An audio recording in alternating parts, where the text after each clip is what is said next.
नमस्कार.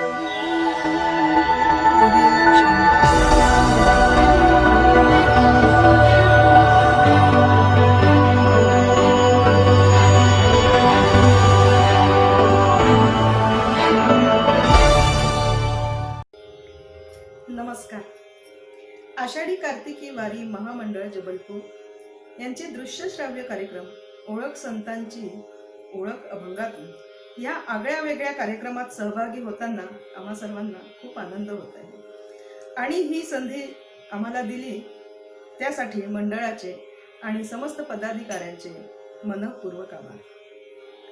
आजच्या कार्यक्रमात संतांची ओळख करून देणार त्यांच्या रचलेल्या अभंग आणि भजनाने. ही भजन गायनाची सेवा आज आपल्या समोर प्रस्तुत करणार आहेत सौभाग्यवती मंदिरा हळवे आणि तबल्यावर साथीदारच नाही जोडी श्री मकरंद भरवे. झांजवर संगत करणार आहे आमचा छोटासा कलाकार सांख्य भालेराव. आणि आजच्या या कार्यक्रमाचं निवेदन करणार आहे मी माधुरी खर्डे नवीस. जशी परंपरा आहे सुरुवातीला श्री गणेशाचे स्मरण करूया, विघ्नहर्त्याला आळवूया.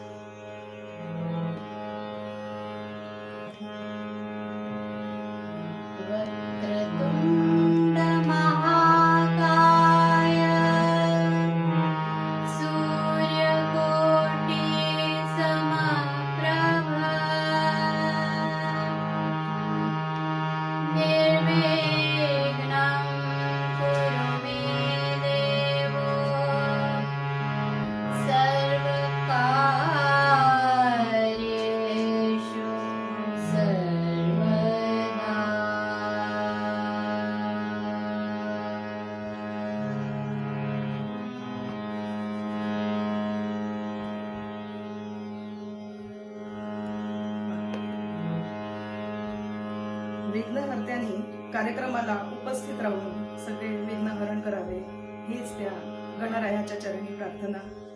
आणि आता कार्यक्रमाला प्रारंभ करूया. पंढरपूर पंढरपूर पंढरपूर म्हणजे वारकऱ्यांचे स्वर्ग. ठाई ठाई विठ्ठल दिसून येतोय ते. आषाढी कार्तिकी एकादशीला तर पंढरपूरचे काय वर्णन करावे. अहो, विठ्ठलाच्या मंदिरातला एक एक खांब वारकरी होतो आणि एक एक वारकरीला विठ्ठलाचे रूप लाभते. बरं, संसाराच्या भवबंधनातून सोडवणार तो फक्त विठ्ठलाचे नाव. विठ्ठलाला अहो काय आवडतं. विठ्ठलाला सोनं नको, चांदी नको. विठ्ठलाला फक्त भावाचा भुकेला विठ्ठल, त्याला फक्त प्रेम. विठ्ठल आवडी प्रेम भाव, विठ्ठल नामाचा रे टाहो, तुटला संदेह भवमूळ व्याधीचा.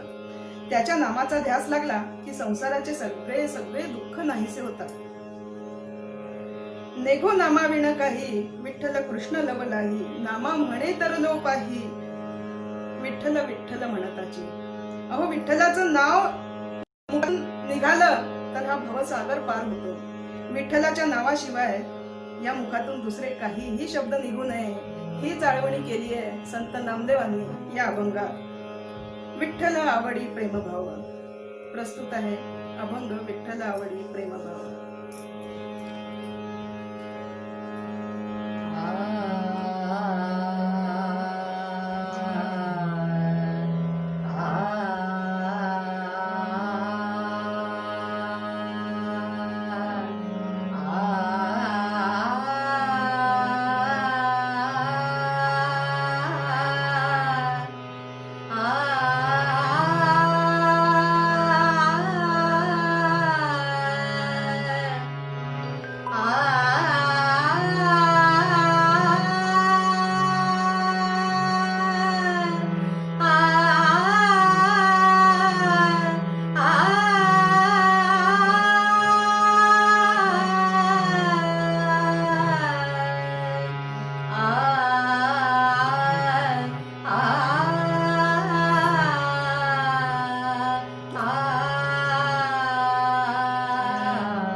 रसिक श्रोते हो, संतांच्या मांदियाळीतले अजून एक हीरक रत्न म्हणजे संत शिरोमणी ज्ञानेश्वर महाराज. संत ज्ञानेश्वरांचे वाङ्मय प्राकृत भाषेत लिहिलेले आहे. ज्ञानेश्वरांनी ओवी स्वरूपात अधिक काव्यरचना केली आणि अनेक अभंगही रचले. वयाच्या 15व्या वर्षी सर्वसामान्यासाठी भगवद्गीतेवर टीका ज्ञानेश्वरी रचली आणि वयाच्या अवघ्या 21व्या वर्षी संजीवन समाधी घेतली. यावरूनच ज्ञानेशांची पात्रता कळते भक्तीची आणि त्यांच्या आत्मबोधाची. आणि अशा ज्ञानेशांना आत्मबोध झाला तेव्हा ही रचना जन्माला आली. अरे अरे ज्ञाना झालासी पावन, तुझे तुझी ध्यान कळो आले, तुझा तुझी देव तुझा तुझी भाव, फिटला संदेह अन्य तत्वी. म्हणजे साधनेचा मार्गक्रमण साधकाला आलेली उच्च कोटीची अनुभूती आहे. अहम ब्रह्मास्मीचा भाव आला इथे. आणि मीच, माझा देवही मीच. द्वैत भावनेचा संदेह फिटला, अद्वैत भावना आली. आणि असा ज्ञानाचा सूर्य उदयाला आला की काय होतं? असा ज्ञानाचा सूर्य उदयाला आला की मुरडुनिया मन उपजली चित्ते, कोठे तुझं रीते न दिसे रया. अरे अणु रेणू सृष्टीच्या कणा कणात तो व्याप्त आहे. इथे आला सर्व सृष्टी समभाव. साधक अंतर्मुख होतो आणि त्याचा विस्तार म्हणजे काय? दीपकी दीपक मावळल्या वाती शून्य झाल्या. दीपकी दीपक मावळल्या ज्योती म्हणजे काय? हे बाह्य दीपक म्हणजे शरीर. या शरीराचे अन्य इंद्रिय, वासना, विषय, इच्छा सगळ्या नष्ट पावल्या. आणि या शरीरात असलेल्या वाती म्हणजे काय? या शरीरात असलेल्या 72 नाडी, या 72 नाडी शून्य पावल्या. आणि शून्य पावल्यावर तेव्हा हा आत्मबोध झाला ज्ञानेशांना. किती उच्च पातळीचा अध्यात्म. या अवस्थेवर पोचल्यावर काहीही शेष उरत नाही. अशा ज्ञानेशांना कोटी कोटी नमस्कार आहे. आणि ऐकूया हेच अभंग, अरे अरे ज्ञाना झालासी पावन.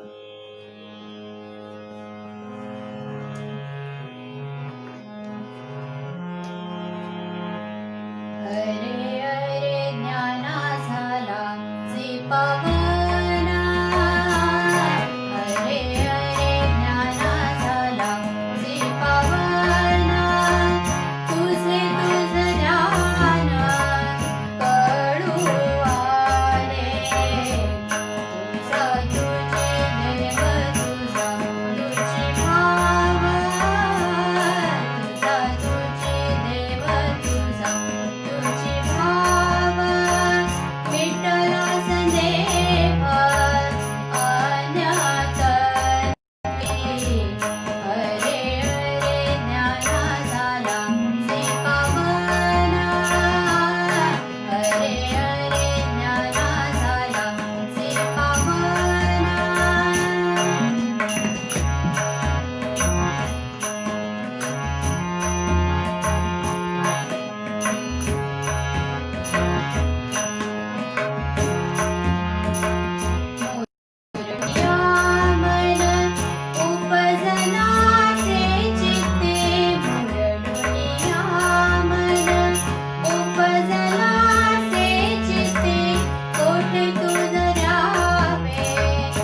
वा, संत परंपरेत एक अद्भुत संत होऊन गेले म्हणजे ते कबीरदास.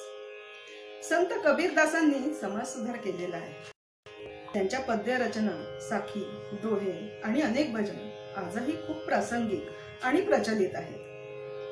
कबीरदासजी मुळात निर्गुणोपासक होते. आयुष्यभर कबीरदासांनी पाखंडाचा विरोध केला.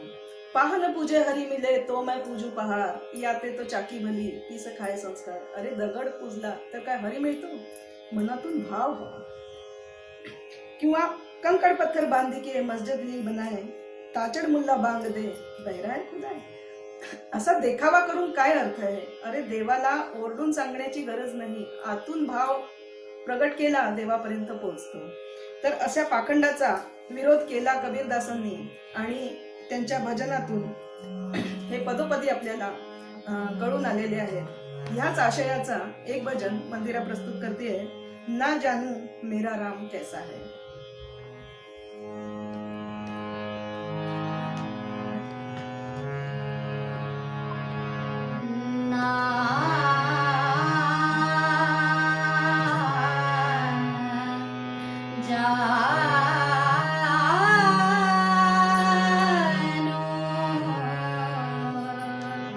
मेरा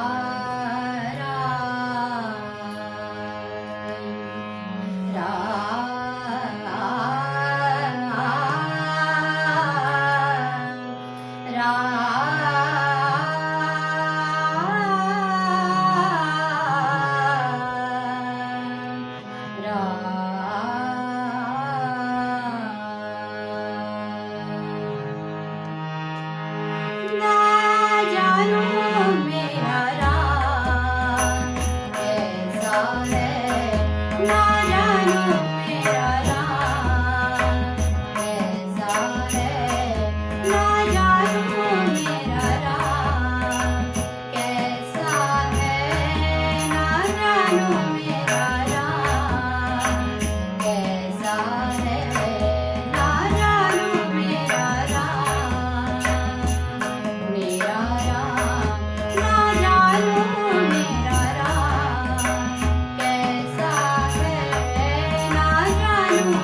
ना जानू मेरा राम कैसा है,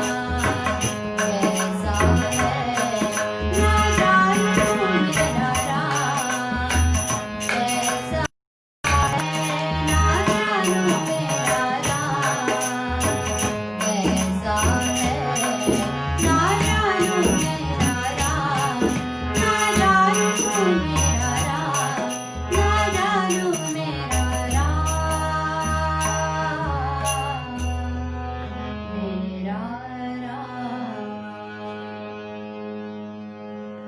वाह, ना जानू मेरा राम कैसा है. आता याच शृंखलेत पुढे चालूया संत परंपरेतील एक अजून पायरी म्हणजे संत तुकाराम. संत कबीरदास निर्गुण धाऱ्याचे भक्त, तर संत तुकाराम सगुण उपासनेची ध्वजा फडकवणे. असे म्हणतात की संत तुकाराम सदैव स्वर्गात गेले होते. संत वाङ्मयात अभंग हा प्रकार सर्वाधिक तुकारामांनीच हाताळलेला आहे. सरळ सोप्या भाषेत आणि अनन्य भक्ती रसाने ओथंबून वाहतात हे अभंग. असाच एक अभंग आहे, जेथे जातो तेथे तू माझा संगाती, चालविसी हाती धरोनिया. भक्तीची उत्कट अवस्था आहे. विठू माऊलीला अनन्य भावे शरण गेल्यावर माझे काहीच नाही, जे आहे ते सगळे तुझे आहे. अब सौंप दिया इस जीवन का सब भार तुम्हारे हाथों में. विठ्ठला, मी बोलतो काय, मी बरळतो तेही तूच नीट करून घेतोस. माझ्या बरळण्याला सुद्धा तूच अर्थ लावून देतोस. बोलो जाता बरळ केलीसी नीट, नेला लाज नीट केली, नेला लाज धीट केली देवा. तुझी गुण गायला आता मला काहीच लाज वाटत नाही देवा. माझ्या बरळण्याला सुद्धा तू अर्थ दिलेला आहेस. अवघी सृष्टी मला सख्खी सोयरी झाली आहे. संसाराचा प्रत्येक जण माझा प्राणसखा झालेला आहे. तुझे नामस्मरण मी आनंदाने करतो. असाच एक प्रेमरसात भिजलेला अभंग, जेथे जातो तेथे तू माझा संगाती. प्रस्तुत करणार मंदिरा.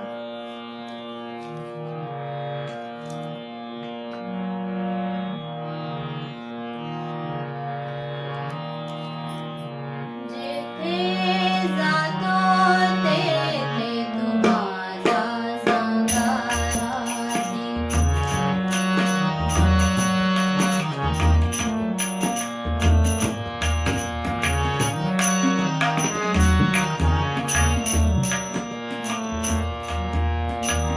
तुका म्हणे आता खेळतो कौतुके, तुका म्हणे आता खेळतो कौतुके. झाले तुझे अंतर्गामी, झाले तुझे अंतर्गामी. जेथे जातो तेथे तू माझा संगाती, जेथे जातो तेथे तू माझा संगाती. चालविसी हाती धरोनिया, चालविसी हाती धरोनिया. जेथे जातो तेथे तू माझा संगाती, जेथे जातो तेथे तू माझा संगाती.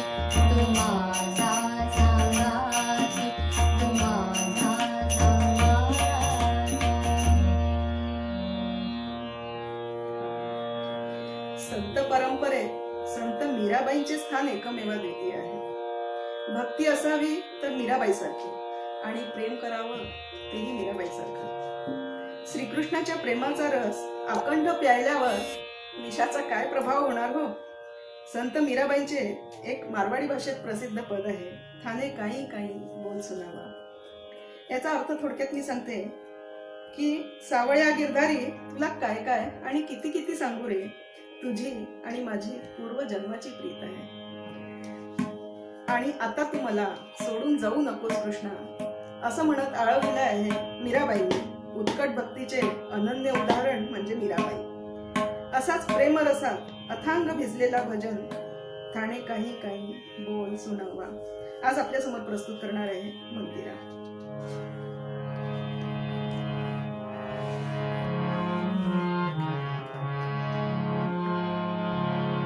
ठाणे काही काही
क्या बात है, क्या बात है. चरण सरण री दासी मिरारी, जन्म जन्म रे क्वारी. खूपच सुंदर. मीरेचे अनन्य भक्तीचे उदाहरण. या पुढचे भाग आहे मोगरा फुलला. संत ज्ञानेश्वरांची अद्भुत रचना आहे ही. आपल्या सर्वांच्याच घरात एक एक तरी मोगऱ्याचं झाड असतं आणि मोगरा फुलला की त्याचा सुगंध लपत नाही, चहूकडे सुगंध दरवळतो. आणि ज्ञानेशांचा मोगरा फुलला म्हणजे काय म्हणायचं. ज्ञानेश्वराचा मोगरा साधा सुद्धा नाही, मनाच्या आनंदाचा मोगरा. आणि तो फुलला कशाने, तर आत्मबोधाच्या प्रकाशाने फुललेला मोगरा. हा आनंद साधा सुद्धा असणार का. आनंदाचे डोही आनंद तरंग. इतके दिवस कळी मिटलेले मन आज भक्तीच्या आनंदात फुलले. ह्या मनमोगऱ्याचा सुगंध दरवळतो, तो जणू संपूर्ण देहच मोगऱ्याचा वेल झालेला आहे. इवलेसे रोप लावी आले द्वारी, तयाची या वेलू गेला गगनावारी. माणसाच्या मनाला असंख्य दार खिडक्या, 800 खिडक्या 900 दार, कोणा दारानं गेली तिना. अहो माया कोणत्या खिडकीतून येईल आणि कोणत्या दारातून निघून जाईल माहित नाही, कोणालाच माहित नाही. तर अशाच एका मनाच्या 800 द्वारांपैकी एका दारात लावला भक्तीचा वेल आणि ते इवलेसे रोप वाढता वाढता गगनावरी पोचले. मनाच्या भक्तीचा वेल मनावर स्वार होऊन गगनी पोचला. मनाच्या गतीचं काही सांगता येत नाही बरं. आज कोरोना जग बंद असलं ना तरी मनाने आम्ही कुठेही जाऊ शकतो, वाटेल तिथे. आज मी स्वित्झर्लंडला जाऊ शकते मनाने, मी जपानलाही जाऊन येऊ शकते. तर ही मनाची गती आणि मनाच्या गतीवर कंट्रोल करणार ते आम्ही नाही, ते संतांनी केलेलं आहे. तर असा मनाचा वेल गगनी पोहोचला आणि मनाची या गुंता गुंफी आले शेला. मनाचा गुंता सोडवणंही सोपं नाही. हा गुंता सोडवता सोडवता एक धागा आला ज्ञानेशाच्या हातात आणि त्यांनी शेला गुंफला, अर्पण केला कुणाला, बाप रखुमादेवीला. म्हणजे हाच तो क्षण मोक्षाचा, हाच तो क्षण निर्वाणाचा. ऐकूया भजन मोगरा फुलला.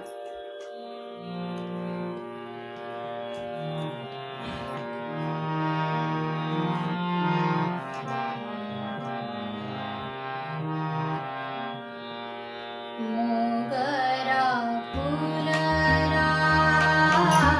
मोगरा फुलला, मोगरा फुलला, मोगरा फुलला.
आज कोरोनामुळे संपूर्ण जगाची काय अवस्था झालेली आहे ती वेगळ्याने सांगायला नको. हे प्रकरण वाढतच चाललंय आणि अजून किती लांबणार तेही माहित नाही. त्यामुळेच तर आज आम्ही लाईव्ह आलोय फेसबुकवर. तेव्हा ह्या अशा परिस्थितीत मनातून काय ओळी फुटतात माहितीये का? नको देवराया अंत आता पाहू, प्राण हा सर्वथा फुटोप आहे. हे अभंग आहे संत कान्होपत्राचे. विठ्ठलाने कोणाकोणाला उद्धारलाय हो. जाती नाही, भेद नाही. तो गोरा कुंभार असो नाहीतर चोखा महार असो, जनी दळणारी मोलकरीण असो नाहीतर संत कान्होपात्रा ही व्यवसायाने नायकीण होती. देह व्यापाराचा धंदा. पण कान्होपात्रा ऐन तारुण्यात भगमार्गावर गेली. तिच्या पिढीजात व्यवसायाला तिने नकार दिला साफ. पण हे समाज, या समाजाने तिला त्याची परवानगी दिली नाही. तरुण सुंदर स्त्री त्यात वेश्या, समाजाला मान्य कसे होणार? आणि मग झाला कान्होपात्राचा विद्रोह आणि तिच्या अगतिकतेचे, हतबलतेचे दर्शन तिच्या शब्दातून पाझरले. हरिणीचे पाडस व्याघ्रे धरियले, मज लागी तैसे जाहले देवा. देवा, मी हरिणीच्या पिलासारखी या समाजाच्या पंजात बांधल्या गेलेली आहे. मोकलुनी असं जाहले उदास, घेई कान्होपात्रा हृदयात. इथे शरीराची विटंबना होऊन मरण्यापेक्षा आत्मत्याग केलेला बरा. देवा, तू आता मला आपल्या हृदयात घे. हीच आत्मसमर्पणाची भावना कान्होपात्राला अध्यात्माच्या सर्वश्रेष्ठ उंचीवर घेऊन गेली. तर आजची ही प्रस्तुती, आजच्या कार्यक्रमाची शेवटची प्रस्तुती, नको देवराया अंत आता पाहू. प्रस्तुती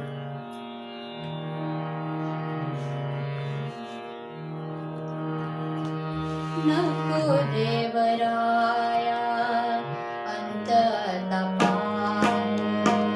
नको देवराया अंत आता पाहू. प्राण हा सर्वथा जाऊ पाहे. नको देवराया अंत आता पाहू. प्राण हा सर्वथा जाऊ पाहे.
अशी दान देगा देवा तुझा विसर न व्हावा. अशी संत सेवा, अशीच अभंग सेवा पुन्हा पुन्हा घडू दे. एक छोटासा गजल आणि कार्यक्रमाचे नमस्कार.